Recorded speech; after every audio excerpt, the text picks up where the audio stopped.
Okay, so I want to use my trig relationships here and just write ratios for the sine of angle R, cosine of angle R, and tangent of angle R. So everything is coming off of this angle here, living at R. And then we're using these numbers over here to the left. R equals 16, that's side R.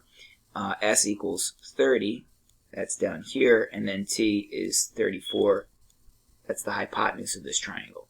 So if I want to talk about the sine ratio of the angle R, right? Remember for SOHCAHTOA, here a little acronym down here.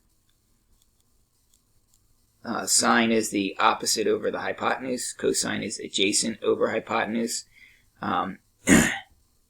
Need that. And then tangent is opposite over adjacent. So the sine of angle R, 34 is the hypotenuse. That's going to live in the bottom. From angle R, the side that's opposite is 16. And I just want to simplify this fraction or round it to as a decimal to the nearest hundredths. We'll just go ahead and simplify this. These both divide evenly by 2, so this would be 8/17. Then we want to talk about the cosine of R.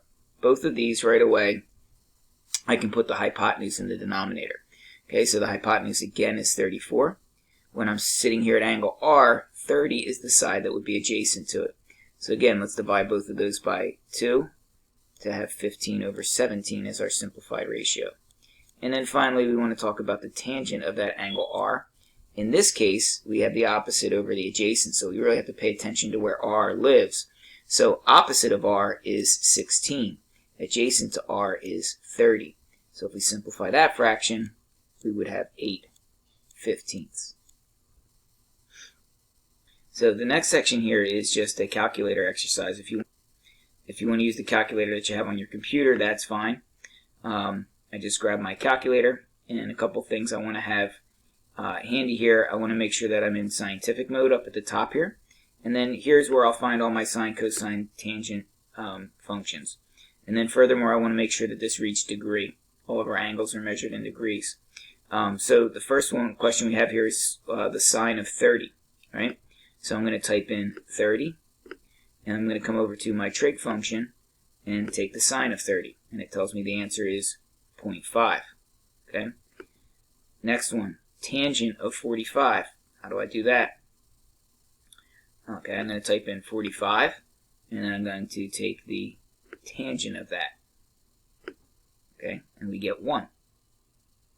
Okay, so tangent of 45 is 1. Now I'm going to use 60 degrees, right? How do I take the cosine of 60? 60, and then we take cosine. We get 0.5 again. Okay. What do we have next? Sine of 60. So we type in 60 and take sine of 60. So to the nearest hundredth, this would be 0.87, right? 0.866 would be 0.87 to the nearest hundredth. So make sure you follow the rounding rule there. Tangent of 30.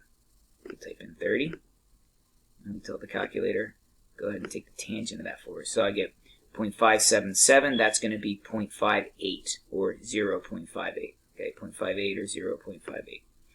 Right? And then finally, cosine 45. 45. And we want cosine. 0.707, so that would be to the nearest hundredth would be 0.71. Okay, and just watch your directions on the rounding. It says to the nearest hundredth, 0.71. Okay. All right, now we have some algebra we're going to use trig to solve.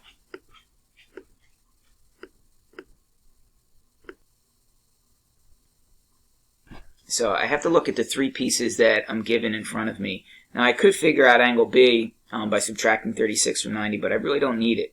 I'm looking at this angle 36. I'm trying to find x, which lives opposite 36. And then I also have 7, which is adjacent to 36. So I need to notice that I have the opposite and the adjacent. So that means I'm going to use the tangent of 36. Okay? So the tangent of 36 equals x over 7. So the first thing I have to do is find that tangent of 36. So when I take tangent of 36, I get 0.7265.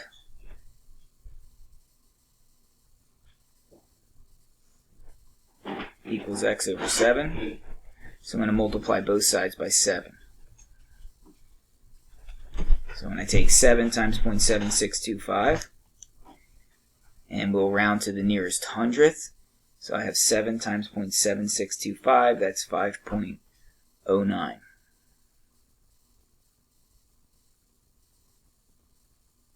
Okay? So here again, I want to look at what I have. I have 63 degrees. 12 lives opposite that, and I also have the hypotenuse. So I have the opposite side and I have the hypotenuse. This is going to be a sine situation. So I take the sine of 63 degrees and I set that equal to 12 over x, which is the hypotenuse. So the quickest way to do this is to just switch these two, right? If I have 12 over x equals sine 63, then I know that x is equal to 12 divided by sine of 63. So if I take the sine of 63, I get 0.891. So x equals 12 divided by 0.891.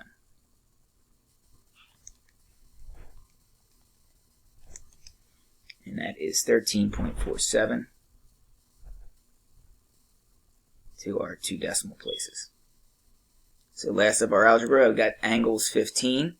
X is opposite, and 12 is the hypotenuse. So this is going to be a sine ratio situation again. So I have the sine of 15 degrees is equal to x over 12. So we take the sine of 15 degrees, and that's 0.2588.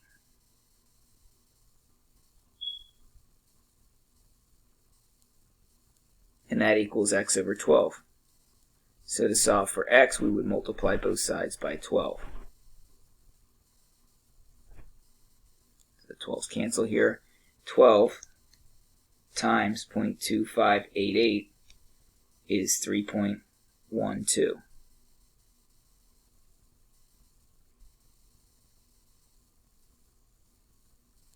Right, and directions ask for nearest hundredth, so to the nearest hundredth, that's 3.12 for x.